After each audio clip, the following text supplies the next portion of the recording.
मैं हूं अभिषेक। लोकसभा चुनाव के नतीजे आ गए। देश में भले ही एक बार फिर मोदी सरकार बनने जा रही हो, लेकिन बात अब शायद पहले जैसी नहीं होगी। अब पीएम मोदी के सामने कई बड़े चैलेंजेस होंगे, क्योंकि लोकसभा चुनाव में जनता का मूड पता चल चुका है।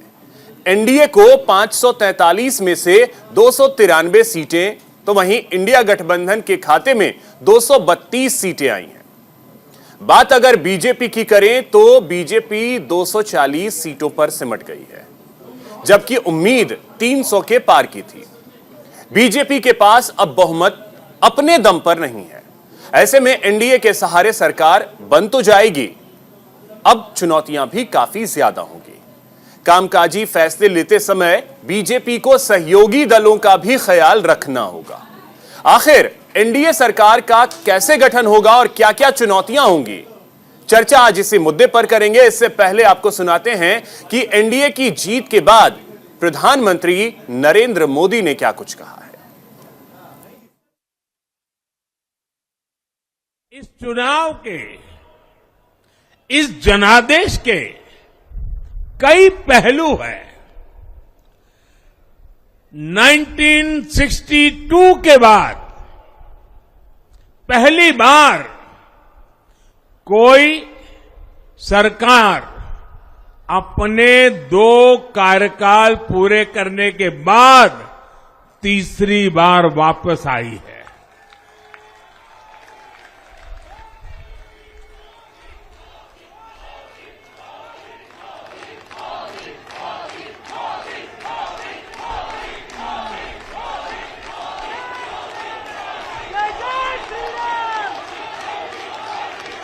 राज्यों में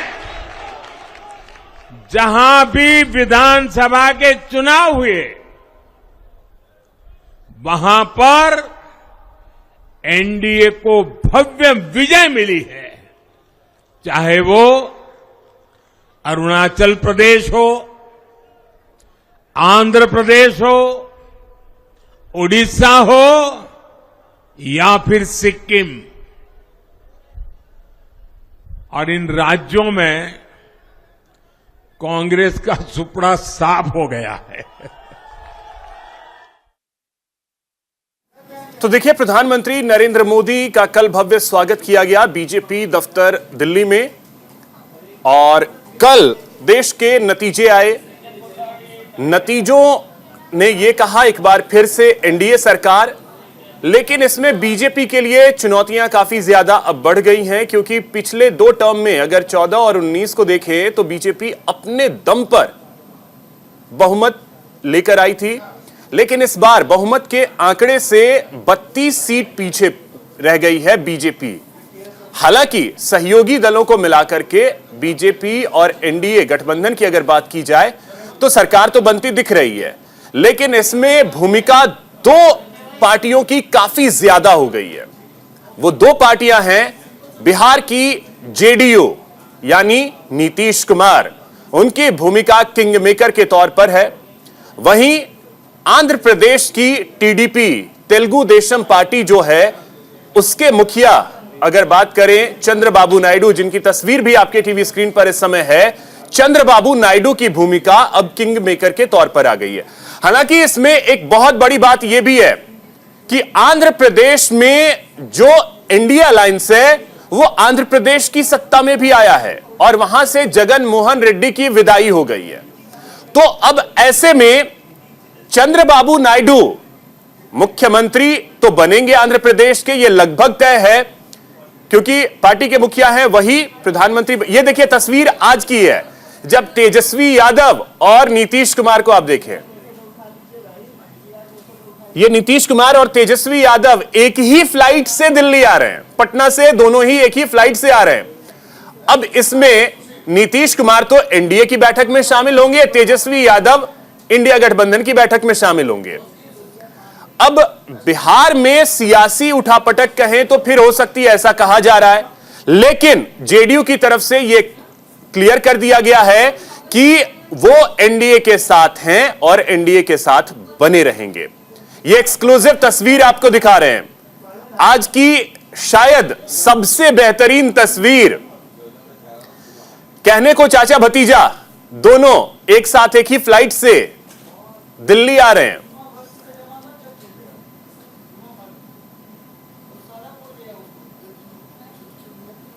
तो ये देखिए, ये तस्वीर बेहद दिलचस्प है।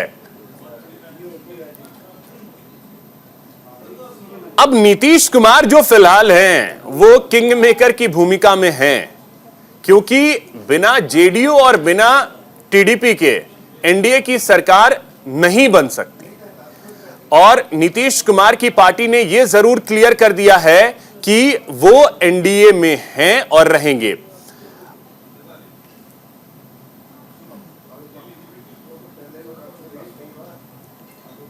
तो देश का जनादेश सामने है। और देखिए, नीतीश कुमार दिल्ली के लिए रवाना हुए। एक ही फ्लाइट से नीतीश कुमार और तेजस्वी यादव दिल्ली आ रहे हैं। ये एक्सक्लूसिव तस्वीर भी हम आपको दिखा रहे हैं।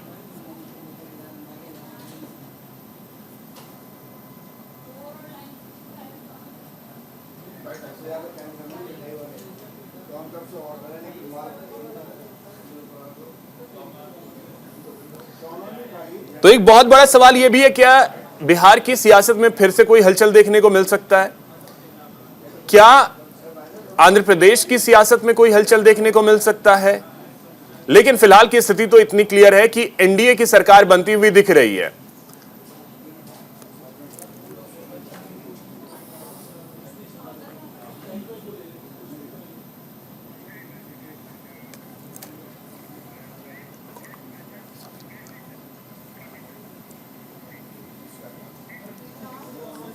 तो चलिए चर्चा इसी पे करेंगे। हमारे साथ देखिए एक बड़ा गेस्ट पैनल है। नीरज कुमार जी हमारे साथ हैं, बीजेपी के प्रवक्ता हैं। नीरज जी बहुत स्वागत आपका। निरंजन पोद्दार जी हमारे साथ हैं, राजनीतिक विश्लेषक हैं। निरंजन जी बहुत स्वागत आपका। आदेश भारद्वाज जी हमारे साथ हैं, प्रवक्ता कांग्रेस के। आदेश जी बहुत स्वागत।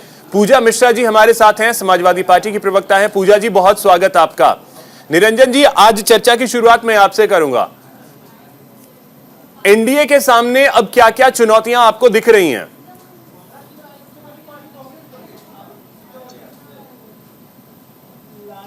निरंजन जी, निरंजन जी से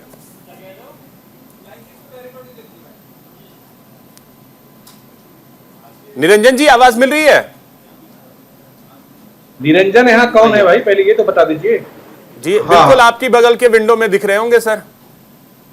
हाँ, जो बीजेपी है, बीजेपी से प्रवक्ता। नहीं सर, राजनीतिक विश्लेषक है निरंजन जी हमारे साथ। अच्छा। निरंजन जी अभिषेक जी दोबारा से सवाल कीजिए। सर, एनडीए के सामने अब फिलहाल की स्थिति में क्या क्या चुनौतियां आपको दिख रही हैं?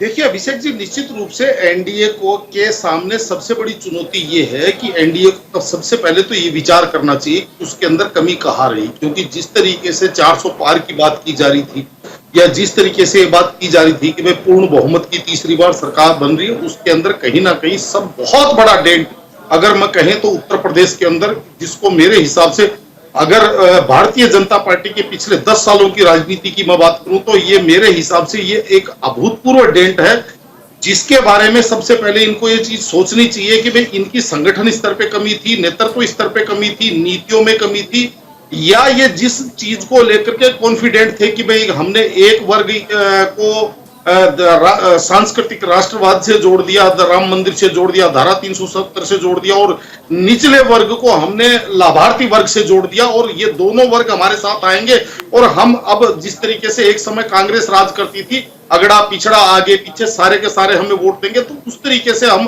तो अब इनको ये चीज मेरे हिसाब से सोचनी पड़ेगी। पहली बात तो इनको ये, इनके लिए ये बड़ी चुनौती है। दूसरी बात देखिए, एनडीए के लिए मेरे हिसाब से ज्यादा अगर सरकार बनती है या सरकार नहीं बनती है, दोनों स्थितियों के अंदर एनडीए आज की स्थिति में विपक्ष से बहुत ज्यादा मजबूत है। वो इसलिए मैं कह रहा हूं क्योंकि एनडीए की बात करें तो एक पार्टी के पास सिंगल लार्जेस्ट पार्टी 240 सीटों पे है, जबकि आप ये मान के चलिए कि 26 पार्टियां मिलाकर के 240 से नीचे है। तो इसके अंदर अगर मान लीजिए जो एक र्यूमर चलाया जा रहा है कि भाई नीतीश जी को जोड़ने की बात करी जा रही है, या चंद्रबाबू नायडू को इंडिया गठबंधन के साथ जोड़ने की बात की जा रही है, अगर इस तरीके का कोई प्रयास होता है तो निश्चित रूप से देखिए उनको भी इस चीज का पता है कि जितनी मजबूत हालांकि पहले जितनी मजबूत एनडीए नहीं है, लेकिन जितनी मजबूत आज एनडीए उतनी मजबूत इंडिया सरकार नहीं रहेगी। तो इसलिए मेरा यह मानना है कि चुनौतियों की बात करें तो निश्चित रूप से इसके अंदर एनडीए की बात करेंगे तो चंद्रबाबू नायडू उनकी राजनीति बड़ी मजबूत हुई है, नीतीश कुमार उनकी राजनीति बड़ी मजबूत है, और भी जो सहयोगी दल है, यहां तक कि आप ये समझ लीजिए हर एक जिस पार्टी के आरएलडी के 2 सांसद हैं, दो सांसदों के बावजूद उनकी सरकार के अंदर एक अहम भूमिका मानी जाएगी। लेकिन यहाँ पे जो चुनौती की बात करें तो चुनौती जो बड़ी है वो भारतीय जनता पार्टी के लिए है। निरंजन जी, सीधे तौर पे मैं समझूं तो जो सहयोगी दल हैं सबको बांधे रख पाना यह सबसे बड़ी चुनौती है, क्योंकि डोरे दोनों तरफ से डाले जाएंगे। बीजेपी भी कोशिश करेगी कि इंडिया अलायंस के कुछ लोग आ जाएं, और साथ ही साथ इंडिया अलायंस भी ये कोशिश करेगी, क्योंकि कल ही शरद पवार ने ये बोला कि हमें ये कोई गुरेज नहीं होगा अगर हम नीतीश कुमार और टीडीपी से बात करें। देखिए अभिषेक जी, निश्चित रूप से राजनीति है और राजनीति शहमात का खेल होती है, और इसके अंदर आप बांधे रखने का शब्द प्रयोग कर रहे हैं। मैं ये कह रहा हूं कि इनको साधे रखना जरूरी है, क्योंकि बांधे रखना तो वो है कि कोई दूसरा ना खोल के ले जाए, और साधे रखना वो है कि कोई आदमी स्वयं नाराज होकर के अपनी अपेक्षाएं पूरी ना होती देख करके, असंतुष्टि देख करके कोई आदमी इधर से उधर ना चला जाए। तो इसका सही शब्द यह है कि इनको साधे रखना मेरे हिसाब से आज की तारीख में भारतीय जनता पार्टी की बड़ी चुनौती है, जो अगले 5 वर्षों तक इनको रह करके ये चुनौती का सामना करना पड़ेगा। ठीक है नीरज जी, अब आपके पास आ रहा हूं। निरंजन जी को आपने सुना होगा, साधे रखना बहुत बड़ी चुनौती होगी, क्योंकि कल परिणाम पूरी तरीके से आए भी नहीं थे कि इंडिया अलायंस की तरफ से यह प्रयास होने लगे कि नीतीश कुमार इंडिया अलायंस में आ जाएं, चंद्रबाबू नायडू इंडिया अलायंस में आ जाएं। ये इंडिया अलायंस के लोग शुरू से इस तरह की तोड़-फोड़ की राजनीति बिलीव करते हैं, और इनको कुछ हासिल नहीं होने वाला। चंद्रबाबू नायडू हो चाहे नीतीश कुमार हो, ये सब एनडीए के साथ इंटैक्ट है। नीतीश कुमार जी तो वहां से परेशान होकर के यहाँ आए, और आप देखिए ना कि पूरे इंडिया अलायंस को जितनी सीटें आई हैं उससे बहुत अधिक सीटें तो भाजपा को अकेले आई हैं। ये मुकाबले में नहीं है। देश का जनमत आज भी मोदी जी के साथ है, और सच्चाई यही है कि 1962 के बाद देश में पहली बार ऐसा हुआ कि किसी एक नेता के चेहरे पर वोटिंग हुआ, और मोदी जी लगातार तीसरी बार प्रधानमंत्री बनने जा रहे हैं। इसके कई बार नेहरू जी बने थे, लेकिन मोदी जी पहली बार नेहरू के बाद ऐसे पीएम होंगे जो कि लगातार तीसरी बार पीएम बनेंगे, और बड़ा सुनहरा कार्यकाल जो हम लोग का मैनिफेस्टो है। और आप एक चीज में और गौर करिए कि इस चुनाव में हमारी सीटें भले कुछ कम हुई, लेकिन उत्तर दक्षिण पूरा पश्चिम हर जगह हमारा प्रेजेंस बहुत बड़ा सा। केरला में हम एक सीट लेकर के आए, उड़ीसा में हमने स्टेट गवर्नमेंट भी फॉर्म किया, और वहां पर हमने लगभग स्विंग किया लोकसभा सीट में। तो पूरब में भी देखिए, आप दक्षिण में कर्नाटक में देखिए, हर जगह हमारी, आंध्रा में देखिए, हर जगह हमारी सीटें बढ़ी हैं। हाँ, एक राज्य उत्तर प्रदेश और पश्चिम बंगाल में हम जो हमारी अपेक्षा थी, हम उस अनुरूप परफॉर्म नहीं कर पाए। क्यों नहीं कर पाए? राजस्थान में भी आप आधे हो गए। ठीक है, राजस्थान में आधे हुए, लेकिन 2 राज्य का झटका हमें ज्यादा लगा, तो इसको हम लोग राजस्थान का भी सही विवेचना करेंगे। लेकिन इसके बावजूद पैन इंडिया पार्टी पूरे देश में पहली बार अगर बीजेपी सही मायने में बनी है तो मोदी जी के नेतृत्व में आज बनी है। पूरे देश में भाजपा का प्रेजेंस बढ़ा है, इसमें कहीं कोई संशय नहीं। ठीक है आदेश जी, डोरे डाले जा रहे हैं अब आपकी तरफ से नीतीश कुमार पर। अभिषेक जी, सच्चाई ये है कि ये मैंडेट जो है महंगाई, बेरोजगारी, भ्रष्टाचार, देश में नफरत की राजनीति को खत्म करने के लिए है। और जो भी कोई अलग अलग राजनीतिक दल है, मैं वही आपको बता रहा हूँ कि ये जो मैंडेट है, ये महंगाई, बेरोजगारी, भ्रष्टाचार, देश में नफरत और आग लगाने के खिलाफ है। जो लोगों के अंदर एक भाईचारा होना चाहिए उसको बनाए रखने के खिलाफ है। जो नौजवानों के जो सवेरे 4 बजे उठते हैं और 15-15, 20-20 किलोमीटर की सैर करते हैं, दौड़ भाग करते हैं, और सेना में जाने का सपना देखते हैं, उनके सपनों को चकनाचूर करने वाली सरकार के खिलाफ है। ये मैंडेट जो किसानों के सपनों को चूर चूर करते हैं उसके खिलाफ है।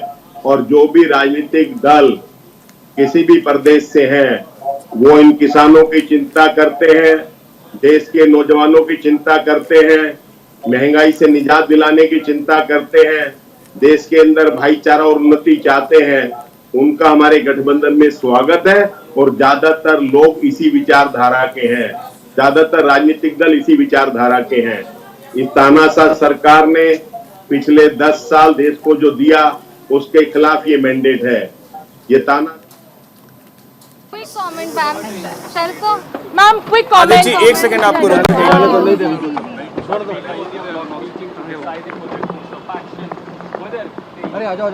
किसी को कुछ नहीं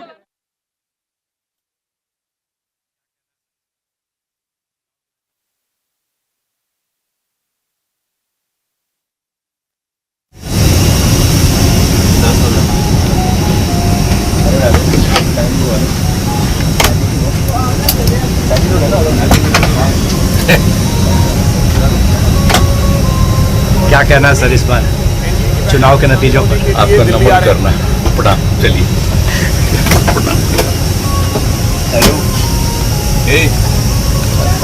कुछ नहीं, क्या है नतीजे पर आपकी पहली प्रतिक्रिया? कुछ नहीं, बात देखिए, दोनों चाचा भतीजा आगे पीछे बैठे हैं और नीतीश कुमार को आप देखें,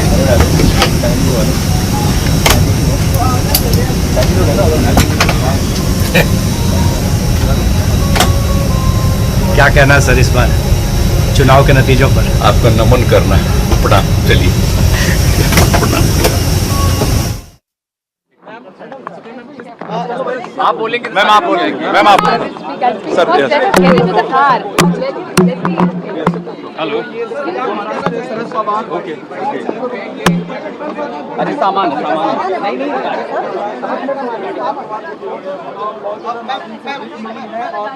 क्या कहना चाहेंगे मैम, क्या कहना चाहेंगे मैम? इस तरह से जीत हुई है महाराष्ट्र में, खासतौर से एनसीपी शरद कुमार की बात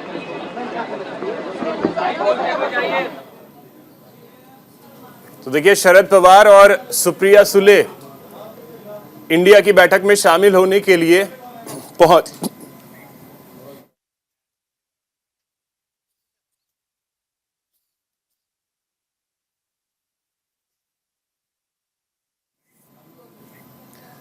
तो चलिए वापस चर्चा की ओर रुख करते हैं। आदेश जी, आप बोलिए।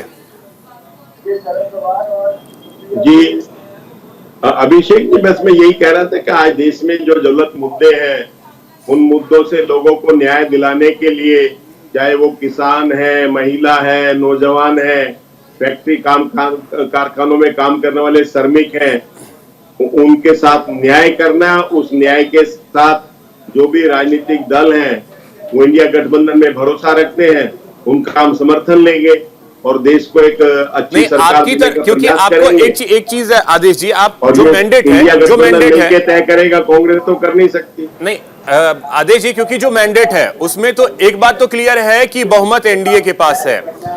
आपको विपक्ष में बैठने का जनादेश मिला है फिलहाल जो स्थिति है, लेकिन क्या आपकी तरफ से प्रयास होगा, ये मैं जानना चाह रहा था कि आपकी तरफ से क्या प्रयास होगा लाने का? अभिषेक जी, मैंडेट किसी को नहीं मिला है, मैंडेट किसी को नहीं मिला है। भारतीय जनता पार्टी 370 बताती थी, वो 240 के पे निपट गई है। आप भी 295 बता रहे थे।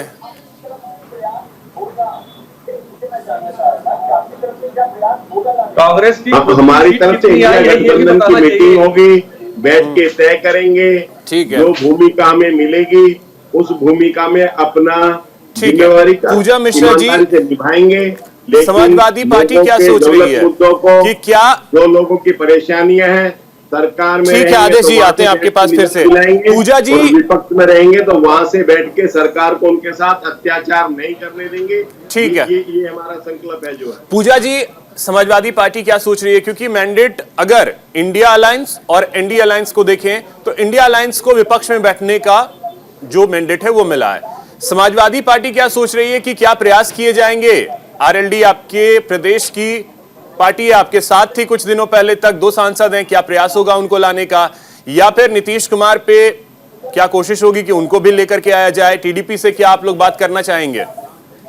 अभिषेक नमस्कार और नमस्कार। पहले ये जनादेश ये आया है कि जनता ने जो है मोदी जी के भाषण को, उनके शासन को और 5 किलो राशन को नकार दिया हुआ है। और जहां तक बात कर ली जाए एनडीए के घटक दलों को, तो इन्हें पता है इन्होंने किस तरीके से घटक दल को लेके आए अपने पास में। ये दिन नहीं मिलाए हैं, इन्होंने ईडी मिलाया, सीबीआई मिलाया और तब घटक दलों को लेके आए। अब बताइए अभिषेक जी, इन्होंने चंद्रबाबू नायडू को जेल भेज दिया था, ये इनके साथ में रहेंगे? हर इंसान वेट करता है कि जब मौका आएगा तो चौका लगाएंगे। तो ये जो जिनको इन्होंने ईडी भेजा है, जेल भेजा हुआ है, उनके पास मौका है। तो अभिषेक जी मान के चलिए कि जब मौका आया है तो सब चौके जरूर लगाएंगे। और हम शुरू से कहते चले आ रहे थे कि इंडिया अलायंस की जो है सरकार बनेगी, और हमने हमेशा कहा हुआ था, हमारी पार्टी हमेशा कहती रही कि जो संविधान की लड़ाई लड़ेगा, जो हमारे साथ रहेगा, हम चाहेंगे कि वो हमारे साथ है और आगे बढ़े और जो है इंडिया अलायंस को आगे लेके जाए, संविधान की लड़ाई को आगे बढ़ाए। ये जनादेश तो बिल्कुल साफ दिख रहा है। इन्होंने जो भगवान श्री राम के नाम पे वोट मांगने की कोशिश की, और ये समाज पार्टी हमेशा बोलती रही कि भगवान श्री राम के नाम पे वोट मत मांगिए, और वो नहीं मिलने वाला है। अयोध्या जैसी सीट हार गए आप। माननीय प्रधानमंत्री जी को संवैधानिक तौर से जो है मुझे लगता है कि इस्तीफा दे देना चाहिए, क्योंकि जनादेश नहीं आया उनके पक्ष में। यहीं से वाराणसी से वो चुनाव लड़े, उनको जो है 1.5 लाख से विजय मिली, उनकी हालत खराब हो गई 1.5 लाख को डिफरेंस क्रिएट करने में। अब बताइए, पूरा जो है कैबिनेट, खुद प्रधानमंत्री जो है यहाँ पे वाराणसी आके रखे हुए थे। उत्तर प्रदेश में जो हारने का मेजर कारण रहा ना कि इन्होंने उपेक्षा बहुत की, यहाँ के मुद्दों की उपेक्षा की, यहाँ के युवाओं की उपेक्षा की। ये सोचे रहे कि जो पढ़ लिखे युवा निकल रहे हैं, जो बुद्धिजीवी लोग हैं उत्तर प्रदेश के, वो जो है मुद्दों की बात कर रहे हैं। अगर देखा जाए तो रीजनल मुद्दे भी काफी बड़ा फैक्टर रहा, क्योंकि रीजन में कोई काम नहीं किया। जितने भी इनके सांसद रहे, सब ये जो मान के चलते रहे कि माननीय प्रधानमंत्री जी जो है 4 लाख वोटों से जीतेंगे, उसमें से हमारा डिवीजन हो जाएगा, हम लोग 50-50-30,000 वोटों से जीत जाएंगे। कार्य करने की जरूरत नहीं है, जनता से संवाद करने की जरूरत नहीं है। लेकिन जो आंकड़े हैं इंडिया अलायंस के पास तो 232 ही हैं, जो कि बहुमत का आंकड़ा नहीं है। जी, तो मैंने आपको पहले ही बताया कि जिनको इन्होंने जो है ईडी सीबीआई के रोज, आप खुद जानते हैं अभिषेक जी कि कोई खुद से इनकी पार्टी में नहीं आया, कोई एनडीए के साथ में खुद नहीं आया, सबको खौफजदा किया गया और जनता का जनादेश आया है। अच्छा, नीतीश कुमार जो है खत्म कर दिया हुआ था। आप ही बताइए, नीतीश कुमार को क्या खौफ दिखाया गया था? नीतीश कुमार जी की जब बात कर लेते हैं तो उन्होंने पहले भी, जब उनके एनडीए में जा रहे तब भी उन्होंने बोला कि जो है हम सबके हैं। तो आप उनको तभी सबके ही मान के चलिए। वो तो पार्टी के दफ्तर के बाहर लिखे हुए हैं कि हम सबके हैं, हम सबके हैं। लेकिन उन्हें डर क्या दिखाया था बीजेपी की सरकार ने? वो तो आप लोगों से परेशान होकर के गए थे। नहीं, हमसे परेशान होकर के नहीं गए थे, वो तो अब उनकी जो बात रहेगी वो बताएंगे। अब थोड़ा सा पेशेंस रख लेंगे तो इंडिया की जब सरकार बनेगी तो और चीजें खुल जाएंगी। कुछ चीजें थोड़ी दिखनी भी चाहिए ना, जैसे 4 तारीख की हुई थी, एग्जिट पोल आ रहे थे, हम लोग कह रहे थे देखिएगा हाथ करने को आरती क्या तो फांसी क्या, तो वही चीज कहते हैं सरकार बना रही है। नीरज जी, दिवा स्वप्न देखने से कौन रोका है? दिवा स्वप्न देखिए। कुछ दिनों पहले मुंगेरी लाल के सपने देख रहे थे, एक रोका क्या करते थे। बड़ा स्पष्ट है कि एनडीए को देश की जनता ने चुना है और मोदी जी ने सबका साथ सबका विकास का काम किया है। रिजल्ट आने से एक दिन पहले ये लोग बात करते थे, ईवीएम को दोष देते थे, चुनाव आयोग को दोष देते थे। आज है बोलेंगे ईवीएम का जमली उठाएंगे क्या? ये बिल्कुल बोलेंगे आप। अभिषेक आएगा मेरा मौका तो मैं इस पर बोलूंगी। इस बात का कोई अस्तर नहीं, जिसका तथ्यों से सच्चाई से कोई मामला नहीं, उस तरह के झूठ अफवाह ये बातें करते रहते हैं। हम ये स्वीकार करते हैं, जनता ने हमें जो मैंडेट दिया हम उसका सम्मान करते हैं, स्वीकार करते हैं, लेकिन साथ में यह भी दावे से करते हैं कि सरकार ने 10 साल तक निष्पक्षता के साथ, कोई भ्रष्टाचार नहीं, कुछ भी नहीं, उस तरह से काम किया। आगे भी देश की भलाई के लिए, सबका साथ सबका विकास के लिए हम काम करते रहेंगे। हालांकि हमने सबका साथ सबका विकास की बात की, लेकिन कुछ ऐसे विशेष वर्ग के वोटर रहे जो कि सिर्फ इसलिए उनको वोट किए विपक्षी पार्टी को कि उनको भाजपा को हराना है, मोदी जी को हराना है। हम फिर भी उनके विकास कार्य में कोई अरंगा नहीं लगाएंगे, बाधा नहीं पहुंचाएंगे। मोदी जी की योजनाएं आगे भी सबका साथ सबका विकास के तर्ज पर सभी के लिए बनती रहेगी और ये लोग मजबूत हुआ है। मैं कुछ शुभकामना देता हूँ कि आप मजबूत की भूमिका निभाइए, लेकिन दिवा स्वप्न नहीं देखिए। कोई सरकार चलाने में, देश चलाने में आपका सहयोग होना चाहिए, ये अपेक्षा मैं करता हूँ आपसे। ठीक है, एक छोटे से ब्रेक के लिए रुक रहे हैं, जल्द लौटते हैं। कांग्रेस रसातल में चली गई तो वही आज कहीं ना कहीं भारतीय जनता पार्टी की स्थिति हो गई। कि आप हमें अपनी बात मत बताओ, आप केवल हमारी बात सुनो, हम क्या सोच रहे हैं आप केवल उस चीज को सुनो और उसी चीज को मानो। महंगाई है कि नहीं है हम तय करेंगे, बेरोजगारी है कि नहीं है हम तय करेंगे, महिलाओं की सुरक्षा सुनिश्चित है कि नहीं है हम तय करेंगे, देश के अंदर खुशहाली है कि नहीं है हम तय करेंगे। मतलब हमने कह दी देश के अंदर पूरी खुशहाली है तो आप लोग भी ये मान लो कि खुशहाली है। मेरी बात समझना आप। तो कहने का तात्पर्य ये जो टू वे कम्युनिकेशन जहां क्रैक हुआ है वहां भारतीय जनता पार्टी को इतनी समझ, यानी कि हमारे यहाँ कहा जाता है ठोकर तो लगी लेकिन गिरे नहीं। तो आज भारतीय जनता पार्टी की वो स्थिति है, पहली बात। और दूसरा बिंदु इसके अंदर ये है अभिषेक जी कि जिस तरीके से अभी यहाँ पे चर्चा भी हुई कि एक समय जो आज के 40 साल पहले 50 साल पहले जो कांग्रेस की स्थिति हुआ करती थी कि उत्तर दक्षिण पूर्व पश्चिम चारों तरफ पूरे भारत के अंदर भारतीय उनका पूरा का पूरा प्रतिनिधित्व और पूरी की पूरी धमक हुआ करती थी। आज भारतीय जनता पार्टी कहीं ना कहीं उस स्थान के ऊपर विराजमान हो गई, क्योंकि जिस तरीके से दक्षिण के अंदर इन्होंने खाता खोला है, केरल जैसे राज्य के अंदर इन्होंने अगर एक सीट लेकर के आए हैं और जिस तमिलनाडु जैसे राज्यों के अंदर अगर राज्य के अंदर इन्होंने अपना वोट शेयर 3 गुना कर लिया, तो आप निश्चित रूप से इस चीज को मान करके चलिए। और उड़ीसा के अंदर तो सरकार बना रहे।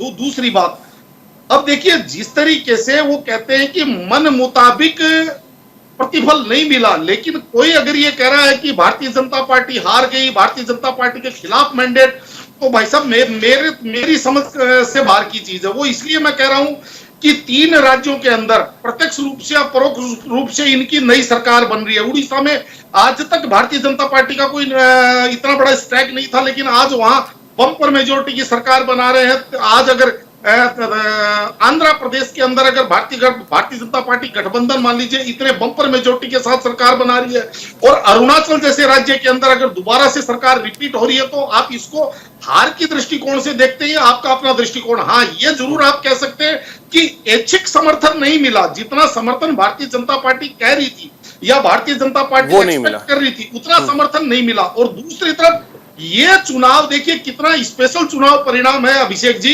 कि वास्तव में जो हारे वो इसलिए लड्डू बांट रहे हैं कि हमारा विरोधी अपने ऐच्छिक समर्थन पे नहीं पहुंचा, और जिनको जीत हुई वो इसलिए दुखी है या इसलिए परेशान है कि हमें हमारा ऐच्छिक समर्थन नहीं मिला। अभी अपना अपना दृष्टिकोण है। सबसे अच्छी बात ये हुई इन चुनावों के अंदर, सबसे पहली बात तो ईवीएम की इज्जत बच गई। दूसरी बात, चुनाव आयोग की इज्जत बच गई। हम हारे, तुम्हारी भी जय जय, हमारी भी जय जय। हाँ। यानी कि हर आदमी ये करा लोकतंत्र की जीत हुई, लोकतंत्र की जीत हुई। तो ये इस देश के लिए और इस देश की जनता के लिए सबसे सुखद पल है कि हारा हुआ भी लोकतंत्र की जीत बता रहा है और जीता हुआ भी लोकतंत्र की जीत बता रहा है। ठीक है आदेश जी, क्या वाकई यही स्थिति है?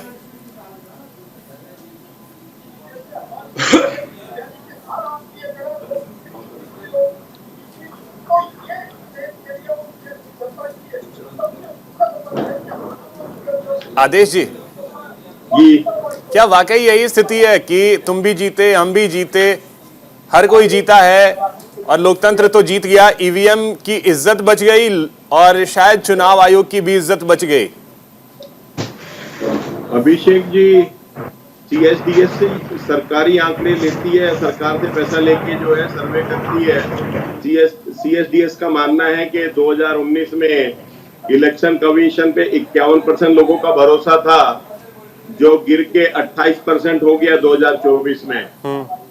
अब तो ये 28% रह गया। ये कितनी गिरी है, बढ़ी है, ये इलेक्शन कमीशन को आंकलन करने की आवश्यकता है। लेकिन हम सबको इसकी चिंता है कि इलेक्शन कमीशन को अपनी नहीं, आप लोग क्या मान रहे हैं? आप लोग क्या मान रहे हैं?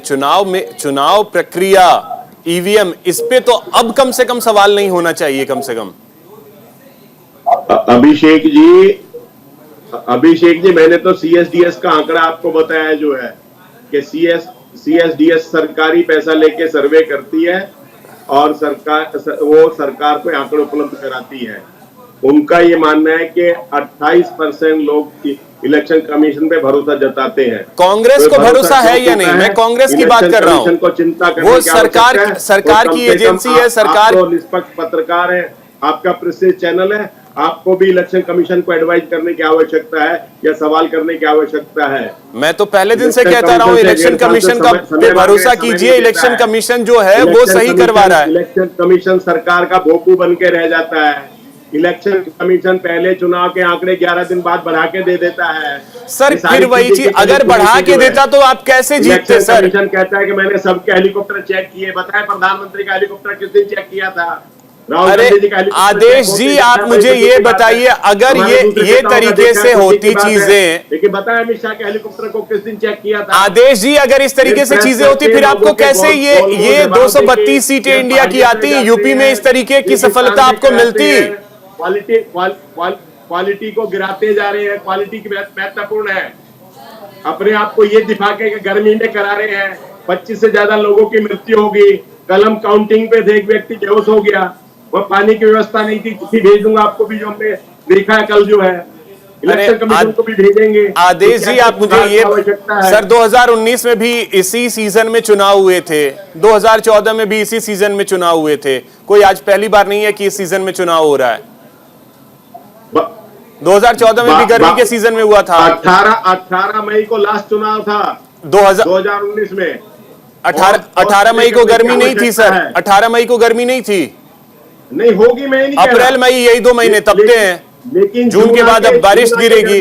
सर ये कम से कम अब तो चुनाव आयोग ईवीएम इन चीजों को बख्श दीजिए, क्योंकि वो स्वायत्त संस्था है। कल के डेट में जो आप दावा कर रहे हैं, अगर आपकी सरकार बनी इसी चुनाव आयोग के साथ आपको भी काम करना पड़ेगा। आपके लिए कोई दूसरा चुनाव आयोग नहीं आएगा, आपको भी इसी चुनाव आयोग के साथ काम करना है। इसी चुनाव आयोग को सुधारेंगे, हाँ, इसी को सजेशन देंगे, इसी से सवाल पूछेंगे। ठीक है, ये चुनाव आयोग पूजा जी ईवीएम को लेकर के आप रिप्लाई करना चाह रहे हैं? तय किए हुए हैं। ठीक है सर। एक दिन में DRS हो जाता है, अगले दिन चुनाव आयोग नियुक्त हो जाते हैं। ठीक सवाल है। ठीक है।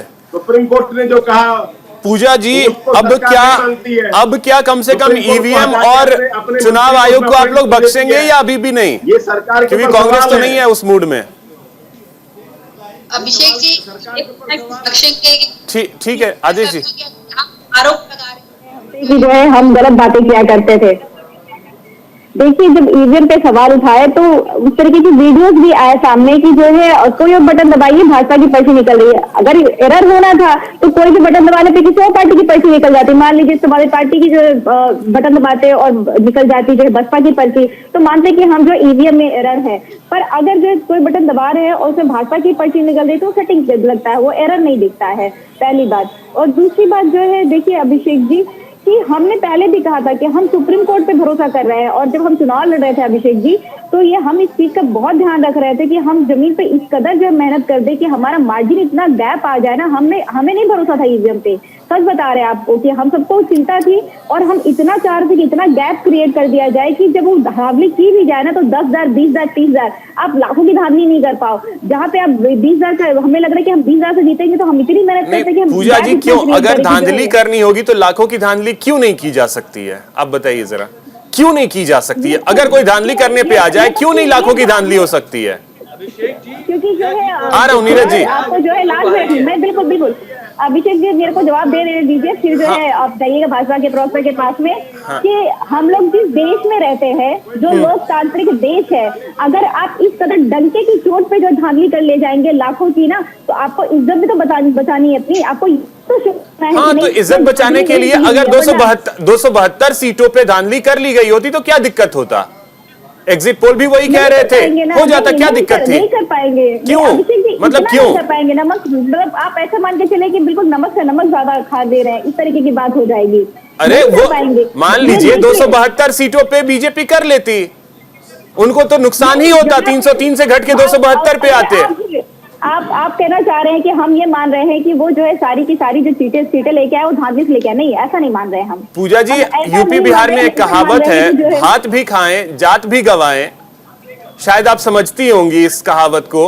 तो अगर यही करना होगा धांधली तो इतनी तो कर लें कि स्ट्रांग रहें। नहीं, इलेक्शन कमीशन के पास हम लोग जाते रहे, सुप्रीम कोर्ट के पास जाते रहे, उनको पता रहे कि गाइडलाइन जो आती रही अब नहीं किया जा सकता। इसीलिए जो आरोप लग रहे थे कि जो है समाजवादी पार्टी वाले जो है दिक्कत क्रिएट कर सकते हैं। बताइए, सत्ता पक्ष में आप रहे, धांधली करने की जो है आप धांधली करते रहे, आपके हाथ में जो है ताकत है और आप कह रहे थे विपक्ष करेगा। आ रहा हूं नीरज जी, आ रहा हूं। लड़ रहा था। ठीक है नीरज जी, मतलब वो स्थिति हो गई कि भात भी खा लिया और जात भी गवा दी। भात भी ने खाए और जात भी। अभिषेक जी, हमारे बिहार में कहावत चलता है चुरचुर और बंगुर। पूजा मिश्रा जी यूपी की है, शायद इस बात को समझती होगी। चुरचुर और बंगुर दोनों नहीं चलता साथ में, मतलब मुलायम भी और क्रिस्पी भी, एक ही बाइट भी कांट टेक नहीं मिल सकता आपको। ये वही चाहते हैं कि चुनाव आयोग पर, ईवीएम पर दोष भी देते रहे, जहां ये जीतते हुआ वो दोष देना हो। पूजा मिश्रा जी, कांग्रेस के प्रवक्ता जी, तो खुल के दीजिए ना। आप कहिए ना कि हाँ ईवीएम में गलती से हम जीत गए, 3 सीटें बना नहीं जीतते। मजाक मत करिए, देश की संवैधानिक संस्थाओं पर भरोसा करिए। हम लोग गवाह हैं अपनी सीटों को। ईवीएम संवैधानिक संस्था और सुप्रीम कोर्ट का पूरा सम्मान करते हैं, पूरा सम्मान करते हैं। देश की संविधान का, देश की संवैधानिक संस्थाओं का सम्मान करना सीखिए, और इसीलिए सत्ता से बाहर होते जा रहे हैं। तय मानिए, फिर से एक बार इस देश ने जनादेश दिया है मोदी जी के नाम पर, मोदी जी के काम पर, मोदी जी की गरीब कल्याण योजनाएं जो रही, मोदी जी की नीतियां रही, उस पर हमें मैंडेट मिला है। और एनडीए को, ठीक है, कोलिजन पॉलिटिक्स का दौर है, एरा है ये गठबंधन को, लेकिन मिला शुरू से मालूम था कि गठबंधन के पीएम मोदी बनेंगे। मोदी जी के चेहरा पर चुनाव लड़ा गया और एनडीए को शानदार एनडीए गठबंधन को शानदार संख्या मिली है, जिसमें कहीं से बहुमत में कोई संशय नहीं है और किसी साथी के छोड़ के आने जाने की बात कहीं नहीं है। और हम लोग सरकार बनाएंगे, राष्ट्रपति बहुत उम्मीद है कि बहुत जल्द निमंत्रण देंगे और पीएम मोदी लगातार तीसरी बार फिर से देश के विकास हम निमंत्रण देंगे तो आप आएंगे ना। आप विवाह स्वप्न देखिए ना, किसने रोका है? आप मुस्कुराहट बड़ी अच्छी लगती है, आप विवाह स्वप्न देखते रहिए, किसने रोका है आपको? अब दिन में तारे देखते रहिए। तो नीरज जी, क्या मतलब, देखिए एनडीए तो ये प्रयास करेगी कि आप और स्ट्रांग हो, क्या नजरें इंडिया अलायंस के भी कुछ पार्टियों पे होगी? नहीं, ऐसा कहीं कुछ नहीं है। इंडिया अलायंस की पार्टी पर मेरी नजर, हम लोग ऐसे ही बहुमत में, क्यों हमारी नजर रहेगी? हमने, जनता ने ऐसे ही हमें मैंडेट दिया है, ऐसे ही पूरा बहुमत दिया है। अब इंडिया अलायंस से तो लोग चुनाव के पहले से लगातार छोड़ के भाग रहे हैं। चुनाव के बाद भी कोई अपनी स्वेच्छा से वहां से भागते हैं तो हम लोग विचार करेंगे क्या करते हैं वो। हम लोगों की तरफ से कोई प्रयास नहीं होगा, लेकिन इंडिया अलायंस के लोगों को, दलों को पता है कि उनका भविष्य गर्त में है, उनका भविष्य कुछ होने वाला नहीं है। इसलिए वहां, लेकिन ऐसा भी हुआ कि प्रत्याशी ने नामांकन किया कांग्रेस का और उसके बाद वो पार्टी छोड़ दी। ठीक है, तो उन लोगों में हतोत्साह है, निराशा है, इसका परिचय वो इस तरह से दे रहे हैं। ठीक है निरंजन जी, अब एक और चीज आपसे समझना चाहेंगे कि क्या बीजेपी के लिए इजाजत चाहूंगा, मुझे एक जगह और निकलना है, परमिशन देंगे क्या? सर अगर 10 मिनट और रुक जाते आप। ठीक 10 मिनट देता हूं। ठीक है निरंजन जी, एक चीज और मैं आपसे समझना चाहूंगा कि क्या कैंडिडेट सिलेक्शन में भी दिक्कतें हुई बीजेपी के लिए? क्योंकि हमने ये देखा कि जिस तरीके से कांग्रेस से या अदर पार्टियों से नेता आ रहे हैं, उनको टिकट दिया जा रहा है और अपने नेताओं को पीछे कर दिया जा रहा है। इसके अलावा जो पिछले 10 सालों से सांसद थे, इवन केंद्र में मंत्री भी थे, उनको लेकर के नाराजगी थी और ये शायद बीजेपी को पता था, बावजूद इसके टिकट दिया गया। जिसमें एक मतलब मैं नाम भी लेता हूं, अगर मुजफ्फरनगर, जहां मैं खुद गया, मुजफ्फरनगर में संजीव बालियान से बहुत ज्यादा नाराजगी थी। लोग ये कह रहे थे कि आप किसी को टिकट दे देते, XYZ, हम उनको जिता देते, लेकिन संजीव बालियान को हम नहीं जीतने देंगे। देखिए अभिषेक जी, अगर मेरे से पूछेंगे तो मैं आपको ऐसी 10 कमियां बता सकता हूं जहां भारतीय जनता पार्टी ने पिछले 4-5 वर्षों के अंदर इनके चाल चरित्र और चेहरे के अंदर फर्क आया है। पहला फर्क आपने बता दिया कि जिस व्यक्ति को कल तक गालियां दे रहे हैं, आज उस व्यक्ति को ला करके उप मुख्यमंत्री बना दे रहे हैं, या राज्यसभा भेज दे रहे हैं, या पार्लियामेंट की टिकट देकर के उसको चुनाव में खड़ा कर दे रहे हैं, या उसको अपनी पार्टी का प्रवक्ता बना दे रहे हैं। यानी कि कहने का तात्पर्य ये है कि जो इनके लिए विषम परिस्थितियों के अंदर झंडा डंडा लेकर के लड़ रहा है, जो विषम परिस्थितियों के अंदर इनके साथ कंधे से कंधा मिला करके खड़ा है, उसकी परवाह ना करके और उसको उसके सर पे बिठा करके, सर पे ला करके बिठा दिया जाता है।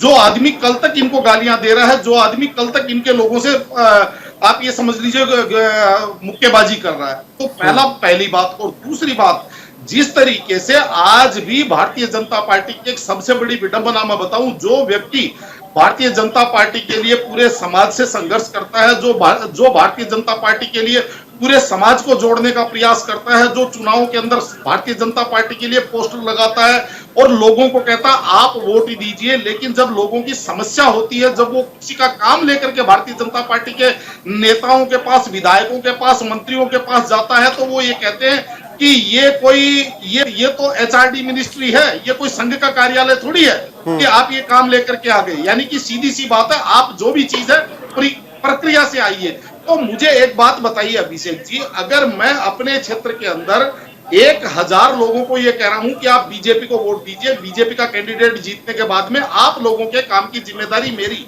और उनमें से अगर किसी के बच्चे का कोई हॉस्पिटल में एडमिशन करवाना है, किसी के बच्चे की कोई स्कूल में एडमिशन करवाना है, कहीं कोई नाली बनवानी है, कोई खड़ंजा बनवाना है, कोई हैंडपंप लगवाना है, कहीं पानी की व्यवस्था करवानी है, या कहीं पे भी समस्या एक और उत्पन्न है अभिषेक जी, बहुत विकट समस्या है भारतीय जनता पार्टी, विशेषकर उत्तर प्रदेश की बात कर रहा हूं कि एक क्षेत्र के अंदर पानी की समस्या है, वहां प्रशासन पानी पहुंचा नहीं रहा, और अगर जनता अपने आप में वहां पे बोरवेल खोद करके और पानी निकाले तो वहां प्रशासन आकर के उसके ऊपर डंडा चलाता है, कहता अवैध वो बोरवेल क्यों खोद लिया, तो प्यासी मर जाएगा। नीरज जी, क्या ये मानते हैं कि ये कमी रही टिकट बंटवारे में? जी नहीं, मैं ऐसा कुछ नहीं मानता। हार के 100 कारण होते हैं, उसकी विवेचना हम लोग करेंगे, लेकिन आप याद करिए कि ये देश पहले फ्रेजाइल 5 इकोनॉमी में कहलाता था, जो देश के नाम पर खपा था, आज दुनिया की 5वीं सबसे बड़ी अर्थशक्ति देश है। इस तरह के सैकड़ों चीजों में आप देखेंगे कि देश ने राष्ट्रीय अंतर्राष्ट्रीय स्तर पर अपना सम्मान हासिल किया। अभी हाल में मनमोहन सिंह की सरकार में सोना गिरवी रखाते थे, मोदी जी सोना विदेश से, इंग्लैंड से छुड़वा कर ले आए। तो देश के लोगों के लिए बहुत काम हुआ है, देश का सम्मान बढ़ा है, और मैं दावे से कहता हूं कि मोदी सरकार ने बड़े ईमानदारी से और कर्मठता के साथ सारे कामों को करने का प्रयास किया। ठीक है, मैं मैंडेट थोड़ा कम मिला है, लेकिन देश की जनता इसे महसूस करेगी। ठीक है नीरज जी, 2029 में फिर से हम लोग बहुत शानदार जनता के साथ सरकार बनाने आएंगे। ठीक है नीरज जी, बहुत शुक्रिया आपका, आपको कहीं जाना है, बहुत शुक्रिया। निरंजन जी बोलिए।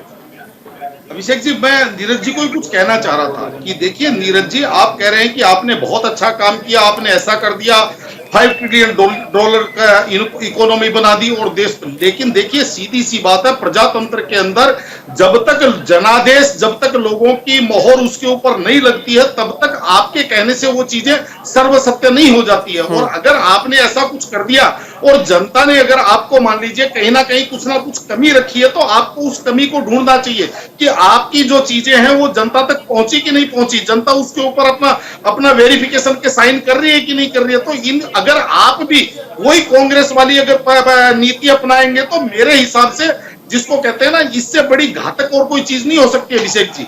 ठीक है आदेश जी, आप लोग अब क्या एनालाइज कर रहे हैं, क्योंकि बीजेपी, इसे दो तरीके से देखा जाए, आप लोग ये कह रहे हैं कि बीजेपी की बहुत बड़ी हार हुई है, लेकिन 10 सालों की सरकार के बाद एक एंटी इनकम्बेंसी भी थोड़ी बहुत चीज होती है, जैसा 2014 में था कि आप लोग 44 तक पहुंच गए थे, लेकिन बीजेपी स्टिल 240 तक पहुंच रही है। अब अभिषेक जी, ये एग्जिट पोल आने से पहले भी था जो है, ये चुनाव में जाने पे भी था जो है, लेकिन पता नहीं क्या वो कारण थे कि एग्जिट पोल में तो ये सब कुछ नहीं दिख रहा था। तो किसने वो एग्जिट पोल किए, क्या मंशा थी?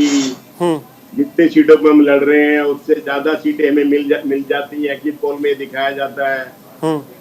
चिराग जी जितनी सीटों पे लड़ते हैं उससे ज्यादा सीटों पे वो जीत दिखाई जाती है उनके एग्जिट पोल में। तो ये सारे देश ने देख लिया है कि किस तरह से देश को गुमराह किया जा रहा है, देश के लोगों को गुमराह किया जा रहा है, किस तरह से। पोदार जी, मैं बड़े अदब के साथ कहना चाहता हूँ कि जो खामियां होती हैं उनके फायदे गिनाने लगते हैं। डॉलर गिरता है, तो एक वक्त था कि प्रधानमंत्री जी की साख गिरती है, आज डॉलर गिरता है तो उसके फायदे गिनाए जाते हैं। आज महंगाई होती है तो लोगों का चूल्हा नहीं जलता, लेकिन भारतीय जनता पार्टी और उनके साथी समर्थक जो है वो बताते हैं कि देश में महंगाई नहीं है, इसके महंगाई के फायदे क्या हैं। तो ये देश जान चुका है। देश को चाहिए 30 साल 40 साल की नौकरी, नौजवानों को आज 4 साल की नौकरी के फायदे गिनाए जाते हैं। करके देखो कोई 4 साल की नौकरी इस देश में जो है, उसके परिवार का क्या होता है, उसके उस व्यक्ति का क्या होता है, उसके परिवार में क्या दिक्कतें आती हैं। बड़े अदब के साथ कहना चाहता हूं कि प्रधानमंत्री जी 73 साल की उम्र में एक और अवसर चाहिए, लेकिन 22 साल के लड़के को घर बैठा देंगे। हर माँ बाप, हर पेरेंट्स अपने बच्चों के लिए चिंता करते हैं। प्रधानमंत्री जी पूरे देश के अभिभावक हैं, ये पूरा देश उनका परिवार है। लेकिन आदेश जी अगर ये सारी चीजें थी तो, लेकिन आदेश जी अगर ये सारी चीजें थी तब तो आपको क्लियर मेजोरिटी आनी चाहिए थी, लेकिन वो नहीं आया। मेजोरिटी अभी भी एनडीए के साथ ही है। और प्रधानमंत्री जी, मैं बड़े अदब के साथ आदेश जी, आदेश जी, तो प्रधानमंत्री जी माफी मांगे कि मैंने झूठ बोला था। अरे आदेश जी, अभी ये सब चीजें होती तो क्लियर मेजोरिटी तो इंडिया के साथ होती, लेकिन क्लियर मेजोरिटी अभी भी एनडीए के साथ है। क्लियर मेजोरिटी अभिषेक जी 370 सीटें बताई गई थी देश को, जो है हम तो यही तो कह रहे हैं। सर सीटें बताई नहीं गई थी, सीटें का वो तो अपनी जीत के लिए, अपने लिए उन्होंने लक्ष्य रखा था। लक्ष्य तक पहुंचना ना पहुंचना एक बात होती है। से बचा सकते हो, देश के लिए सारी नीति निर्धारित कर सकते हो, लेकिन मुझे 272 नहीं, मुझे तो 400 चाहिए, क्योंकि मुझे तो जिन लोगों का जीना आराम करना है। ओके, मुझे देश के लिए 272 से काम चल जाता है। आप 240 पे भी कह रहे हो, मैं मानता हूं इससे अच्छा काम किया जा सकता है। सर एक चीज मुझे बताइए, एक चीज बताइए सर, एक चीज बताइए आदेश जी, आदेश जी, आदेश जी, आदेश जी, आदेश जी, एक बात मुझे बताइए सर, सर एक चीज, अरे सर आदेश जी, मुझे सरकार का परिणाम आने से पहले टोल बढ़ा देना। अरे सर मुझे एक चीज बताइए, परीक्षा हम देते हैं, परीक्षा हम देते हैं, 30 में काम चल जाता है। बात नहीं करनी है सर, 30 में काम चल जाता है। चलिए 30 में काम नहीं चलता है, 45 में सेकंड डिवीजन हो गया, नहीं तो 60 में फर्स्ट, 60 में काम चल जाता है। लोग फिर भी 99 क्यों चाहते हैं? अभिषेक जी, हमने 10 साल जो है 150 से कम नंबर पर देश को चलाया है, और 24 करोड़ लोगों को गरीबी रेखा। सर देश को चलाना और देश को दौड़ाना दोनों में अंतर होता है। आप एक चीज तो मानते हैं ना कि जितने कठिन फैसले इंदिरा गांधी ले सकती थी, उतने कठिन फैसले लेने के लिए आपकी गठबंधन की सरकार को सोचना पड़ता था। जितने कठिन फैसले राजीव गांधी ले सकते थे, उतने कठिन फैसले गठबंधन की सरकार नहीं ले सकती है। अटल जी की सरकार कठिन फैसले नहीं ले सकती थी, लेकिन मोदी सरकार ने कठिन फैसले लिए। 370 कौन सी गठबंधन की सरकार हटा देती? 370 कौन सी गठबंधन की सरकार हटा सकती थी? मुझे ये बताइए। अब आप अगर ये कहते हैं कि काम चलता है 272 में, तो कोई 300 का लक्ष्य ना रखे, 400 का लक्ष्य ना रखे, तो 60 नंबर में काम चलते हैं, 90 का 95 का लक्ष्य क्यों रखते हैं? पूजा जी, 60% में तो फर्स्ट डिवीजन, 60% में फर्स्ट डिवीजन, लोग 99 के लिए क्यों मरते हैं फिर? अभिषेक जी देखिए, जो है जैसा कि बार बार कहा जा रहा है कि हाँ एनडीए को जो है जनादेश मिला, तो ये तो जनादेश एनडीए को नहीं मिला हुआ है। मैंने पहले भी बोला कि जो है बहुत सारे लोगों को जो है इन्होंने किस तरीके से एनडीए में सम्मिलित किया अपने घटक दलों को, गालियां देके मंचों पे तब भी लिया, तो वो जो है अभी उनको मौका मिला हुआ है। जनादेश ने जो है उनको इस तरीके का मौका दे दिया हुआ है कि वो अब अपनी जो है अपने हक की लड़ाई लड़ सकते हैं, अपने सम्मान की लड़ाई लड़ सकते हैं। तो मुझे लगता है अभिषेक जी, अभी जो कह रहे हैं एनडीए सरकार बन रही है, इंडिया की सरकार बन रही है, तो मतलब आप लोगों की अंतरात्मा की आवाज जगा रही हैं। अंतरात्मा की आवाज हम कहाँ जगा सकते हैं? ये तो जो है भाजपा की कला है, वो जो है घुस जाते हैं ना अंतरात्मा में। नहीं, अब तो जरूरत आपको है, क्योंकि अभी फिलहाल भाजपा को नहीं है, अब तो जरूरत आपको है। मैं तो ये कह रही हूँ कि जिनको जो आत्मसम्मान, जिनको ठेस पहुंचाए हुए हैं ना, उनके पास मौका है और वो चौका जरूर लगाएंगे। मैं बस ये कह रही हूँ। निरंजन जी, अगर 60% में काम चलता है तो आदमी 99 के बारे में सोचे ही नहीं। हेलो जी, अभिषेक जी आवाज आ रही है? जी आ रही है। हाँ देखिए अभिषेक जी, मेरा ये मानना है कि इन चुनावों ने भारत की राजनीतिक दशा और दिशा तय कर दी, क्योंकि जिस तरीके से ऐसा लग रहा था कि भारत कुछ समय बाद में दो पार्टी सिद्धांत के ऊपर, दो पार्टी राजनीतिक सिद्धांत के ऊपर आगे बढ़ेगा, तो कहीं ना कहीं भारत ने आज भी क्षेत्रीय पार्टियों को बड़ा मजबूत करके, इसके अंदर अगर जीत की बात करें तो मेरे हिसाब से सबसे बड़ी जीत अगर है वो तो अखिलेश यादव जी की है, दूसरे नंबर पे ममता बनर्जी की है, उसके बाद में डीएमके की है और चंद्रबाबू नायडू की है, और उसके बाद में अगर किसी की जीत आती है तो वो भारतीय जनता पार्टी की आती है। अगर कांग्रेस अपने आप की जीत मानती है 333-34 सीटों पे चुनाव लड़ने के बाद में अगर 97 97 सीटें 98 सीटें लेकर के अगर ये अपने आप को जीता हुआ मान रहे हैं 29% के अंदर, अगर ये पास मार्क्स मान रहे हैं, तो मेरे हिसाब से ये इनकी अपनी इच्छा है। लेकिन मेरा ये मानना है कि अब जो राजनीतिक हमारे यहाँ की जो दशा और दिशा फिर से वही है कि अब क्षेत्रीय पार्टियां मजबूत होंगी, और जब क्षेत्रीय पार्टियां मजबूत होंगी तो निश्चित रूप से आप ये समझ लीजिए राजनीतिक रूप से कांग्रेस के लिए सबसे बड़ी कठिनाई है, जबकि भारतीय जनता पार्टी आज राष्ट्रीय स्तर पे अपना विस्तार करती हुई दिखाई दे रही है। मेरा तो ये राजनीतिक, और ये इसमें कहीं कोई कहने में गुरेज नहीं होना चाहिए कि जो गेंद समाजवादी पार्टी ने इस चुनाव में किए हैं शायद किसी पार्टी ने नहीं किया है। शानदार प्रदर्शन अखिलेश यादव का रहा है, उन्होंने जिस तरीके से पार्टी को आगे बढ़ाया उत्तर प्रदेश में वो बहुत ही शानदार रहा है। फिलहाल बहुत शुक्रिया आप सभी मेहमानों का हमारे साथ जुड़ने के लिए और इस बातचीत में शामिल होने के लिए। फिलहाल इतना ही, नमस्कार।